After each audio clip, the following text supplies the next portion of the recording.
नमस्कार सभी को। आज हम शुरू करेंगे कार्यपत्रक 60।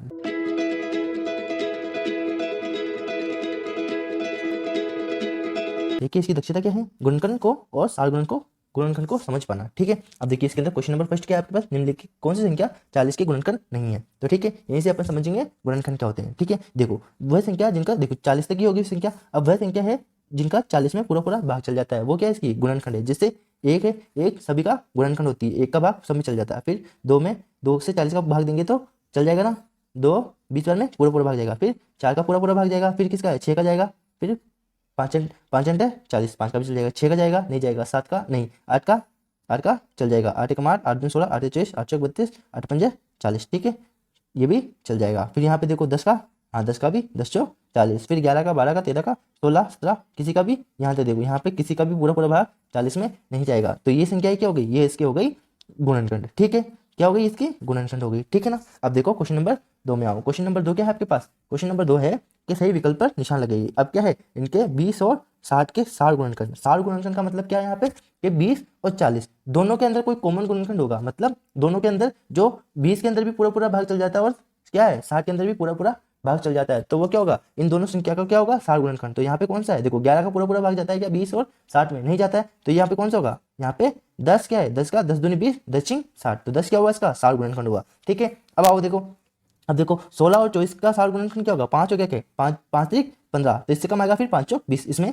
नहीं जा रहा है, इसमें भी नहीं जा रहा है। तो क्या है, 4 4 चौक 16 और 4 छिंग 24। तो 4 क्या है इसका, इन दोनों का क्या है सार गुणनखंड। आगे समझो सार गुणनखंड भी आपके पास। तो अब देखो इसका बताओ, इसका क्या होगा, 20 22 और 44 का क्या होगा 11। ठीक है, 11 कम 11, 11 दूनी 22, 11 चौक 44। ठीक है, अब देखो 35 और क्या है, 35 और 25 के सार गुणनखंड कौन से होंगे, तो 1 और 5 दोनों ही हैं। ठीक है ना, ये भी आगे समझ में। अब आओ क्वेश्चन नंबर 3 में। क्वेश्चन नंबर 3 क्या है आपके पास, देखिए नीचे दिए गए प्रश्नों को सही विकल्प पर सही का निशान लगाए। ठीक है, ये भी हो जाएगा। अब देखो नीचे इनमें से कौन सा 140 का गुणनखंड है। ठीक है, गुणनखंड अभी बताया था मैंने, ऊपर बताया था फर्स्ट क्वेश्चन में कि जिसका पूरा पूरा भाग चल जाएगा वो क्या होगा, इसका गुणनखंड हो जाएगा। ठीक है, तो अब देखो यहाँ पे 12 का पूरा पूरा भाग चल जाएगा क्या, 140 में नहीं जाएगा। ठीक है ना, चेक कर करके देखना आपको, इसका भी नहीं जाएगा, इसका भी नहीं जाएगा। 28 का चल जाएगा क्या, हाँ कितने बार में जाएगा, 5 बार में। कितनी बार में, 5 बार में 28 का पूरा पूरा भाग चल जाएगा। ठीक है, अब यहाँ पे देखो 6 का जाएगा क्या, 6 दूनी 12, फिर कितने बच्चे 20 बच्चे और 6 तिया 18, तो पूरा पूरा भाग इसका भी नहीं जाएगा। आगे समझ में।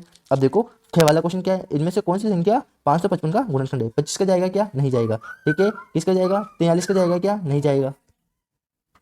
ठीक है, 5 का पूरा पूरा चल जाएगा क्या भाग, हाँ चल जाएगा। कैसे, 5 एकम 5, 5 एकम 5 और 5 एकम 5। ठीक है, 100 का भी नहीं जाएगा। ठीक है ना, जिसका पूरा गुणनखंड है उस पर राइट का निशान लगा देना। ठीक है ना, अब देखो इनमें से कौन से 276 का गुणनखंड नहीं है। गुणनखंड ये क्या पूछा है, गुणनखंड नहीं है पूछ रहा है ना। तो आपको क्या करना है, सबका भाग करके देखना है, और जिसका भाग नहीं जाता है तो वो क्या, इसका गुणनखंड नहीं है। ठीक है, देखो चेक करो कौन सा गुणनखंड नहीं है। तो यहाँ पे कौन सा होगा, देखो यहाँ पे 33 क्या होगा, 33 का, इसमें 33 का गुणनखंड नहीं है। ये भी गुणनखंड है, ये भी गुणनखंड है, ये भी है। तो यहाँ पे क्या है, इसमें जो पूछा नहीं है तो इसके अंदर कौन सा सवाल सही होगा, यहाँ पे 33 सही होगा। ठीक है, फिर आओ क्वेश्चन नंबर 4 में। क्वेश्चन नंबर 4 में आपसे क्या पूछा हुआ है, गुणज और गुणनखंड लिखे। गुणज आपने पढ़ा है पहले और गुणनखंड अभी पढ़ रहे हैं। ठीक है ना, तो 12 के गुणज क्या हुआ, देखो यहाँ पे क्या है, 12 का पहाड़ा लिख दिया एक तरीके से, 12 कम 12, 12 24, 32 36, 12 48, 12 60। ठीक है, तो यहाँ पे गुणनखंड क्या है, देखो 1 का भाग जाता है, 2 का भाग जाता है, 3 का भाग जाता है, 4 का भाग जाता है, 5 का नहीं जाता, फिर 6 का जा रहा है और 12 का जा रहा है। ठीक है, आगे समझिए। अब देखो 25 के कैसे होंगे, 25 से कम 25, 25 दूनी 50, फिर 25 दिया 75 और 25 चौक 100 और 25 पंजे 125। ये क्या हुआ, इसके 5 कितने हुए, 5 गुणज हो गए। ठीक है, अब इसके गुणनखंड कैसे निकालोगे, 1 होगा, 2 होगा, नहीं होगा, 3 नहीं होगा, 4 नहीं होगा, 5 हाँ होगा। ठीक है, फिर 10 हो गया क्या, नहीं होगा, फिर कौन सा होगा, सीधे 5, कौन सा, सीधे 25। ठीक है, ये क्या है, इसके गुणनखंड है। ठीक है, आगे समझ में।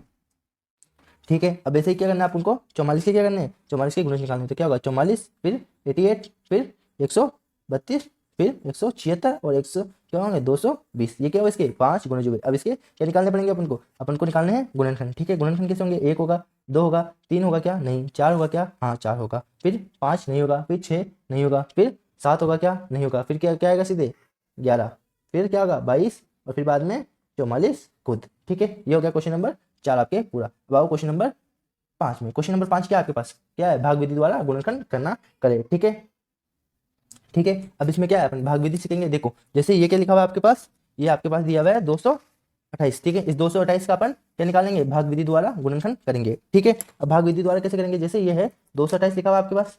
ठीक है, 228 ठीक है। कैसे? सबसे पहले आपको हमेशा सबसे छोटी छोटी संख्याओं से क्या करना है, भाग करना है। जैसे 2 है, सबसे पहले 2 से जाएगा, 2 एकम 2, 2 एकम फिर 2, फिर क्या आएगा, फिर क्या आएगा, 2 एकम 2, फिर कितने हैं, फिर 2 ठीक है 8, ठीक है। फिर बाद में करो इसका, फिर किससे जाएगा, फिर भी 2 से जा रहा है, 2 पंजे 10, फिर 2 साते 14, ठीक है। फिर किससे जा रहा है, 3 से जा रहा है, 3 एकम 3, फिर 3 नाम 27, फिर किससे जा रहा है ये 19 से, तो 19 एकम 19, 19 एकम 19, ये क्या हुआ इसका गुणनखंड हुए, ठीक है। ये क्या हुए इसके गुणनखंड हुए, ठीक है। क्या आएगा बराबर 288, ये आपके इसका गुणनखंड हो गए। क्या करना है अपन को, सबसे छोटी संख्या अभाज्य संख्याओं से, छोटी छोटी अभाज्य संख्याओं से क्या करना है, भाग करना है। जैसे 2 सबसे छोटी अभाज्य संख्या है, फिर उससे बड़ी 3 है, फिर 19 है। देखो यहाँ पे जब तक 2 से जाएगा भाग, तब से 2 तक देते रहना है भाग, फिर 3 से जाएगा तो 3 से देना, नहीं तो फिर उसके ऊपर आओ 4 से नहीं देना, फिर 5 से देना है, ठीक है ना। क्या है अभाज्य संख्या कौन सी होती है, 2 3 5 और 7 11 इतनी संख्याओं से क्या है भाग देना, ठीक है। हो गया ये। फिर अपने पास कौन सा है, अपने पास है 135, 135 है, 135 का कैसे करोगे, 135 है, ठीक है। फिर सबसे पहले किससे जाएगा, 2 से जा रहा है क्या, नहीं जा रहा, तो किससे दोगे, 3 से, 3 चौक 12, फिर क्या आएगा 3 पंजे 15, फिर वापस से 3 से जा रहा है, 3 एकम 3, 3 पंजे 15, अभी भी क्या जा रहा है, अभी भी 3 से जा रहा है, 3 पंजे 15, फिर 5 एकम 5, ठीक है। इसका कैसे होगा 3 इंटू 3 इंटू 3 इंटू 5 बराबर 135, ठीक है। इनको गुणा करोगे तो भी आपके पास क्या आएगा 135 ही आएगा। फिर अपने पास कौन सी संख्या है 225, ठीक है। 225 है, 225 में कैसे करोगे, 2 का जाएगा क्या, नहीं जाएगा, तो फिर 3 का दोगे, ठीक है। 3 7 21, फिर क्या आएगा 3 पंजे 15, फिर बाद में वापस जा रहा है 3 का, 3 दूनी 6, फिर 3 पंजे 15, फिर 5 का 55 25, फिर 55 25, ठीक है। फिर एक बार में जाएगा, ठीक है ना। 3 इंटू 5 इंटू 5 बराबर में क्या हुआ अपने पास 225, ये क्या हुआ इसके भाग विधि द्वारा गुणनखंड, ठीक है। हो गया ये। अब आओ क्वेश्चन नंबर 6 में। क्वेश्चन नंबर 6 क्या है आपके पास, क्वेश्चन नंबर 6 आपको बोल रहा है मैं 90 की गुणजू, ठीक है, और मैं 500 और 600 के बीच आती हूँ और 60 की भी गुणजू। तो ये आपको क्या करना है, सबसे पहले देखो इस क्वेश्चन में आपको करना है, देखो 90 और 60 का क्या निकालना है आपको, गुणनफल, ठीक है ना, गुणनखंड निकालना है 60 और एलसीएम, ठीक है। एलसीएम आता निकालना, तो कैसे निकालोगे, सबसे पहले करोगे आपको 2 से करना है, ठीक है ना। फिर जब तक 2 से जाएगा तब तक 2 से करना है, ठीक है। फिर अब 3 से जा रहा है तो 3 से करो, क्या आएगा 3 से, 3 एकम 3, 3 पंजे 15, 3 पंजे 15, फिर 3 से जा रहा है 3 पंजे 15, फिर 5 के 5, फिर आएगा 5 एकम 5। अब क्या करोगे 2 इंटू 2 इंटू 3 इंटू 3 इंटू 5, ठीक है। क्या आएगा अपने यहाँ से 2 दूनी 4, 4 3 12, 12 36, 36 पंजे, 36 पंजे क्या आएगा अपने पास 180, ठीक है। अब क्या करना है अपन को 180 के गुणज निकालने। अब जो ये अपना आंसर आया ना 180, सबसे पहले 2 संख्याएं दी हुई थी, क्या दी हुई थी 60 का गुणजू, 90 का गुणजू और 60 का गुणजू। तो पहले अपन इन दोनों संख्याओं का निकाला, गुणनफल निकाला। फिर उसके बाद में क्या करना, जो अपने एलसीएम आया, जो अपने पास एलसीएम आया लघुत्तम समापत्ति आया, ठीक है ना, उसका क्या करना है, ये आया।